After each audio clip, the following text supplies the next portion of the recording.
Cruzeiro ganhar o jogo amanhã, o Cruzeiro vem pra briga, tá? Um time que a gente tava descartando, vai ficar 2 pontos do Palmeiras e vai ficar 4 pontos do líder. Então é o seguinte, a Raposa, que parecia que agora só pensava na Copa do Brasil, uma vitória amanhã, com os times tendo que pensar na final de Libertadores, no final de semana e na rodada do outro meio de semana. E numa dessas você sabe quem pode pagar essa conta, né? Quem pode pagar essa conta? O time que enfrenta o Cruzeiro na última rodada. Não, mas isso aí já vai chegar, apesar que hoje não devia ter ganho o jogo. Neymar de herói a vilão, mas tudo bem. O Cruzeiro vem pra briga se ganhar o jogo amanhã, tá? Não vai dar tempo. Não sei não, Marcelo. Não vai dar tempo. Final de semana, Cruzeiro é onde? É aqui, contra o Corinthians. Jogo ganhável. Jogo ganhável. Agora eu tô na dúvida se é aqui ou se é Mineirão. Então, e final de semana, o Flamengo pega o Red Bull e o Palmeiras pega o Fluminense. A gente pode... É Mineirão. A gente pode entrar na próxima rodada com o Cruzeiro em segundo lugar e a 1 ponto do líder do campeonato. Prestem atenção nessa combinação aí. O Cruzeiro ganhando os 2 jogos, ele pode entrar daqui a 2 rodadas a 1 ponto do líder do campeonato. Se ganhar amanhã, o Flamengo ainda tem que tropeçar 2 vezes e o Cruzeiro ganhar todas. Não dá tempo. Não, Marcelo, não começa com essa zica reversa não, porque dá tempo sim. Eu acho que no geral é isso mesmo, tá? Só que era o mesmo pensamento que se tinha quando o Palmeiras estava na liderança e se pensava, o Palmeiras não vai tropeçar 2 vezes. Na o Palmeiras em planilha, 3 jogos, em 9 pontos, ganhou 1. Na planilha que você faz, você não bota nunca que o Palmeiras ia empatar com o Vitória. Exato. Então é isso, assim. E outro, o Cruzeiro... perder pro Santos, né? Clássico, o cara da muito desfalcado, né? 12 desfalcado. Agora hoje contra o Vitória. Também é o seguinte, o Cruzeiro chega agora, livre, leve e solto. Os outros aí que pensam na final que eles vão jogar aí, eu tô aqui com o meu time. Amanhã é contra quem? Juventude 3. fora. 3 pontinhos. 3 pontinhos. Fora. Aí, ganha no Corinthians em casa, 6. Os outros vão somar quanto no final de semana? Porque é o seguinte, o Flamengo já... 3 tomaram o 3º cartão hoje aí? 2. No Flamengo. E Saúl. E perdeu o Bruno Henrique também. O Bruno Henrique não vai... Não sei, né? Não... Tá. Tava com a mãozinha ali e tal. Qualquer dorzinha tem que estar fora. Não tem o Plata e não tem o Pedro pra final lá. Gente... Mas aí o Juninho acho que tem entrado bem, né? Mas o Bruno Henrique é o titular hoje, né? Não, eu sei. Gente, pro próximo jogo, não. o cabuloso vai chegar, hein?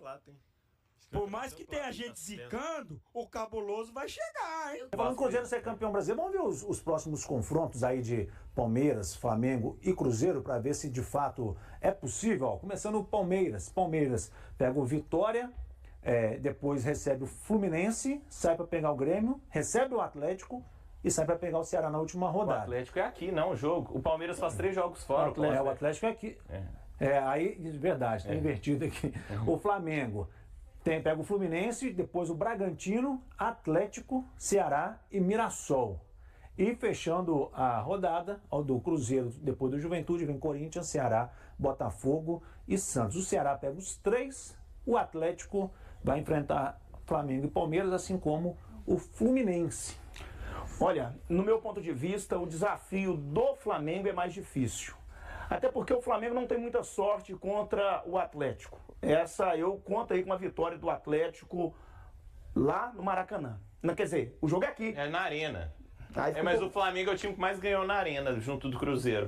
Mas não que eu esteja torcendo, mas eu vou torcer contra o Flamengo. Eu acredito que o desafio mais improvável aí de vitória de 5 vitórias aí, ou 3 ou 4 vitórias é do Flamengo. O Palmeiras, por ter, né, o Vitória e o próprio Ceará e o Grêmio dentro de casa, eu acho que a vida dele tá mais fácil. Do Cruzeiro, então, diga-se de passagem, nem se fala. Do Cruzeiro ali só preocupa o Santos. Mas o Palmeiras joga 3 fora. O pessoal lá de São Paulo estava até falando disso. Eu acho que isso é um pouco preocupante. Grêmio, Atlético e Ceará. 3 jogos fora seguidos. E o Cruzeiro também. O Flamengo... Não, 3 seguidos fora. Ah, sim. O Palmeiras joga 3 seguidos fora. As 3 últimas rodadas do Palmeiras são o Atlético tá no lugar errado. O Atlético vem pra cá. O Atlético joga aqui. Que é o jogo que foi adiado para dia 3. Esse último confronto aqui na Arena MRV. A gente fez um palpite aqui, ó. Pra mim, o Flamengo faz 7 pontos só nesse grupo, nesses jogos, tá? Só 7 pontos em 15. Aí dá pra sonhar. Fabrício Bruno, que estava servindo na seleção brasileira, chegou de manhã em São Paulo, veio no avião da Leila Pereira, presidente do Palmeiras, e já foi direto para Caxias do Sul. Será titular o Fabrício Bruno nessa partida, Helder? É Fabrício Bruno e mais 10, né? É Fabrício Bruno mais 10 e sempre vai ser assim. Dentro do que a gente vê, dentro do esquema do técnico do São Paulo e até mesmo em qualquer esquema, de qualquer time de futebol do Brasil e do mundo, tem que ter o Fabrício Bruno, diga-se de passagem. Uma coisa legal também é o retorno do Matheus Henrique, o mosquitinho azul. O Arthur resolveu colocar apelido, tirando o Ricardinho, mas não. É o formiga atômica do Cruzeiro. E que poderia, no meu ponto de vista, entrar sim no lugar do Matheus Pereira e o técnico Leonardo Jardim sair um pouquinho da casinha e inventar o Gabigol aí na direita, no lugar do Christian. Por que não tentar isso? Colocar ali um esquema tático ali, ou então no lugar do Kenny Arroyo, que também não vai jogar. Então, eu acho que poderia sim, se fosse eu treinador, pela loucura que tem, eu faria isso. E você, Pedro Rocha? Não tem essa trinca, né? Não tem o Arroio pela esquerda, que já substitui o Wanderson, que está fora.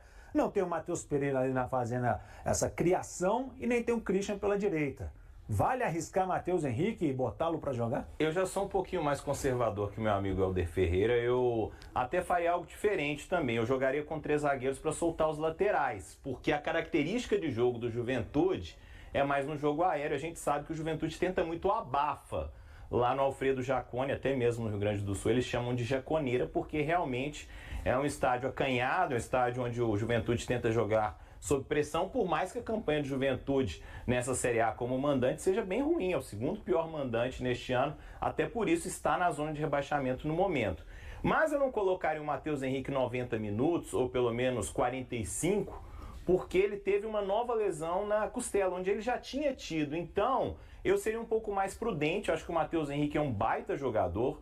Ele, para mim, tecnicamente é um dos melhores do Cruzeiro. Ele tem um toque de bola muito bom, ele chega com muita facilidade ao ataque. Eu gosto muito do estilo de jogo dele. Então, eu seria um pouco mais prudente, porque dá para vencer o Juventude jogando de uma forma mais conservadora. Agora, o Gabi tem que jogar. Eu gosto do Sinisterra, mas o Sinisterra também não mostrou condição física para jogar 90 minutos ainda.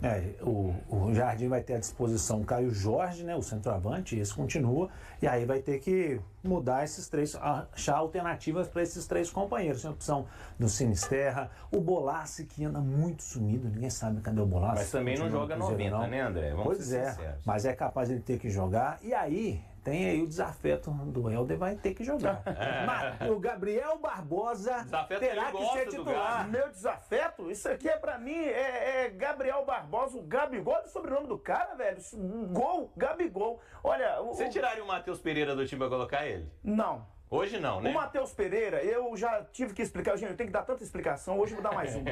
O Matheus Pereira, eu acho que eu tinha mais ranço dele, das entrevistas que ele dava nos finais dos jogos, aquela picuinha de querer ficar, não querer ficar, acabei tomando ranço do jogador, ou seja, a serventia, como é que é? A porta de saída é a serventia da casa. Hoje ele tá focado no Cruzeiro, é o melhor atacante que o Cruzeiro tem, não é aquele camisa 10 clássico que eu estou acostumado, mas é o melhor atacante que o Cruzeiro tem. Até propósito, quando ele não está bem, o Caio Jorge também não fica bem. Agora, se você me perguntar, você tiraria em determinados momentos o Caio Jorge da titularidade? Talvez sim. Sabe por quê? Porque o Gabigol ele tem mais recursos técnicos para fazer o gol e armar a jogada do que o Caio Jorge. Você concorda, André? Tem. Eu acho que para armar tudo bem. Por isso que eu até, em alguns momentos, preferiria o Matheus Pereira nessa criação. Agora, fazer gol, o Caio Jorge, ele tem mais recursos. Que o Gabigol? Certo, tem. Eu confesso. Eu já acho que o Caio Jorge tem mais recursos também. Eu penso diferente. Vou te falar por qual motivo, razão, circunstância, como diz o Chaves. Eu vejo que o Gabriel Barbosa, ele, em determinados momentos, quando ele entra no jogo, ele entra praticamente ele e a vida dele. O time já não consegue acompanhar a linha de raciocínio dele, que ele é muito craque, no meu ponto de vista. O Gabriel Barbosa precisa de um time do Cruzeiro descansado, o Matheus Pereira livre, leve e solto, um time do Cruzeiro sem cartões amarelos, menos pendurados, o time do Cruzeiro menos pendurado, menos cansado. E aí você vai ver as tabelas, as triangulações. A propósito, quando ele jogou contra o Juventude e fez 2 gols, foi assim, tabelando com o Caio Jorge, foi 4-0, ele deu passe pro gol pro Caio Jorge. Então, no meu ponto de vista, ele tem mais recurso que o Caio Jorge nesse quesito do que o próprio Caio Jorge. Você tiraria o Caio Jorge da titularidade? Hoje não. Eu daria os 45 minutos para ele atuar. Olha, fez o gol, bacana, não fez não, Gabigol entra no lugar dele. Na sua justificativa aí, você foi comigo. Ele deu o passe pro gol do Caio Jorge. Agora, ele deu um bom argumento pra gente discutir, porque você falou que ele precisa do time Cruzeiro descansado. Sim. Ele precisa de um cenário perfeito, vamos dizer assim. Lindo. Pra mim, o jogador que faz a diferença precisa de um cenário até adverso para ele aparecer. Então, pode estar o caos, mas se ele aparece no cenário de caos, para mim ele é mais útil. Por isso que eu prefiro o Caio Jorge. Aí que vem a situação, obrigado pela tréplica. A propósito, tá todas bom, as vezes que o Gabriel Barbosa entrou, ele só entrou em fogueira. Isso eu concordo. Só em fogueira. E ele hoje é o segundo artilheiro do Cruzeiro. Nem Matheus Pereira tem mais gol que ele na temporada. E aí? Isso eu concordo. Poxa, então, ele só entra em situações adversas. E mesmo assim, é o segundo artilheiro. A propósito, se for olhar a coerência do treinador Leonardo Jardim, Wanderson não era para ser titular nem no campeonato estadual. Na reta, quer dizer, nem na Copa Sul-Americana, que foi um fiasco. Só Jesus na causa.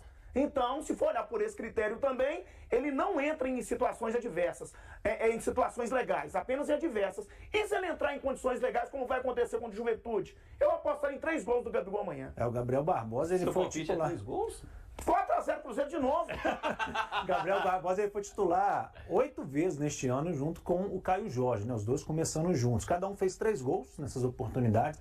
O Gabriel deu 4 assistências e o Caio Jorge deu 3 assistências, né? Então, os dois juntos estão invictos em 8 jogos, 5 vitórias, 3 empates, mas eu mantenho minha opinião. Para mim, o Caio Jorge é intocável lá na frente, é o cara que entrega mais do que o Gabriel Barbosa, e o Gabriel Barbosa tem uma visão diferente para criar, mas ele perde a cabeça muito fácil. Ele toma cartão muito fácil, ele tá vivendo um momento Hulk, tomando um cartão de bobeira, ele tá pendurado, de reclamação, inclusive. Ele tá nesse problema, mas de fora da área ele finaliza bem. Só que pra mim, Gabriel Barbosa não é Gabigol. Pra mim, é outro gol. Pra mim é. Agora, tem um detalhe. O Eduardo vai jogar. O Eduardo, pela cabeça do Leonardo Jardim, conhecendo o Leonardo Jardim, o Eduardo joga. Deve ser nessa trinca aí, deve ser Eduardo, Gabriel Barbosa e a última... Discordo. Vai ser Eduardo, e no segundo tempo tira o Eduardo e coloca o Eduardo. Porque são jogadores que não tem lógica. Ele preteria um Gabigol. Mas ele vai pôr o Eduardo. Vai ter que colocar, vai escalar o Eduardo. São 3 opções. São 3 opções. Uma é o Eduardo, que também joga regularmente. É incrível. O Gabriel Barbosa, porque é o que tem mais qualidade ali no banco. E aí fica faltando... O Pelaipe tá indo embora, né, o Pelaipe? Eu tenho que saber o que o Pelaipe fez no Cruzeiro até hoje. Eu, particularmente, eu não sei. Talvez tenha ganhado em dia, recebido em dia, dando conselho pros caras lá mais novos. Mas, venhamos e convenhamos. E cadê aquela promessa que é dar moral pra base? O Japa tá lá.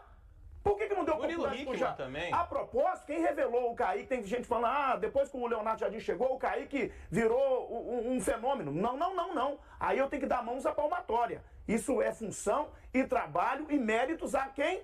Fernando Seabra. Foi ele que até me fez muita raiva, porque estava atrapalhando até o esquema do Cruzeiro em determinados momentos, colocando o Kaique num jogo e o Marlon no outro. Só, olha, não dá. Ou você mantém o Kaique titular ou mantém o Marlon. E quem teve coragem de bancar o Kaique num clássico foi o Zé Ricardo, naquele 1-0 contra o Atlético na Arena MRV. Justo.